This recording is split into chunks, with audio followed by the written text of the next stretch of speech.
তখন তোমাদের মধ্যে কেউ কেউ আমার কথা খুব মন দিয়ে শোনাও, আবার কেউ কেউ দেখি জানলা দিয়ে বাইরে তাকিয়ে আছে।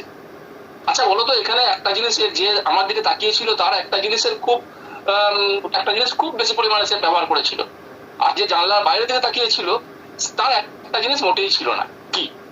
হয়তো বলে দিতে পারে মনোযোগ, হয়তো বলতে পারবে না মনোযোগ। আপনি বলবেন যে যে ছেলেটি আমার দিকে তাকিয়ে শুনছিল এবং বোঝার চেষ্টা করছিল ওর মধ্যে ছিল মনোযোগ, আর যে জানলার বাইরের দিকে তাকিয়ে আমার পড়াটা না শুনে গাছ আকাশ পাখি দেখছিল ওর ছিল না মনোযোগ, কিন্তু ওর মনোযোগ ছিল। ওর মনোযোগ ছিল ওই গাছ আকাশ বা পাখির দিকে, আমার পড়ার দিকে ছিল না।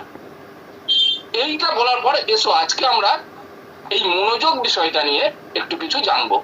বলে সঙ্গে সঙ্গে আপনার ওই বোর্ডের উপরে ওইখানে ওই আপনার পাঠ, আজকের পাঠ মনোযোগ, এবং ওখানে উপ একক করে যদি মনোযোগের আপনি নির্ধারক বা কিছু বলতে চান তাহলে উপ একক নির্ধারক সঙ্গে সঙ্গে লিখে ফেলবেন এই কথাটা।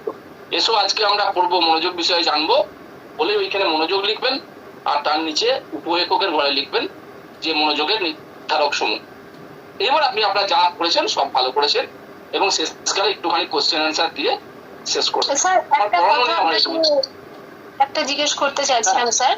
স্যার আপনি যেটা বললেন একদমই ঠিক বললেন, কিন্তু আজকে যখন আমি ক্লাস নেওয়াটা শুরু করলাম আমি অ্যাকচুয়ালি বলতে চাচ্ছিলাম যে মনোযোগের পোর্শন, আমাদের মনোযোগ কি সেটা তো আমার বোঝানো ওদের গত ক্লাস।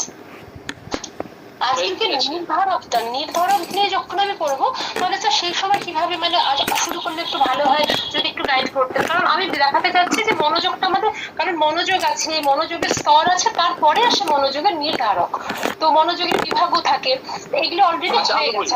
আমি বলি আপনারা উনি যেটাই করবেন এটা ভালো করে মনে রাখুন, যদি আপনাকে চয়েস করতে দেওয়া হয় কখনোই কোনো পাঠের মাঝখানটা ধরবেন না, কারণ যিনি বসে আছেন আমার মতো ভুল করবেন, আমার মতোই ভুল করবেন আপনার। যে ঘটনাটা হচ্ছে যে উনি মনোযোগ করালেন অথচ উনি কিন্তু মনোযোগের যে প্রিপারেশন সেটা কিন্তু উনি আনলেন না, মনে হবে এটা।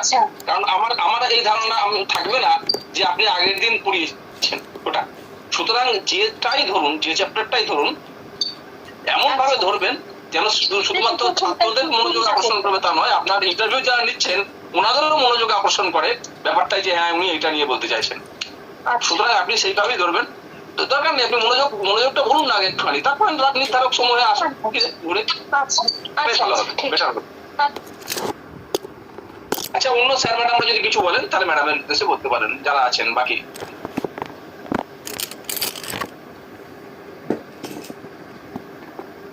ঠিক আছে ম্যাডাম।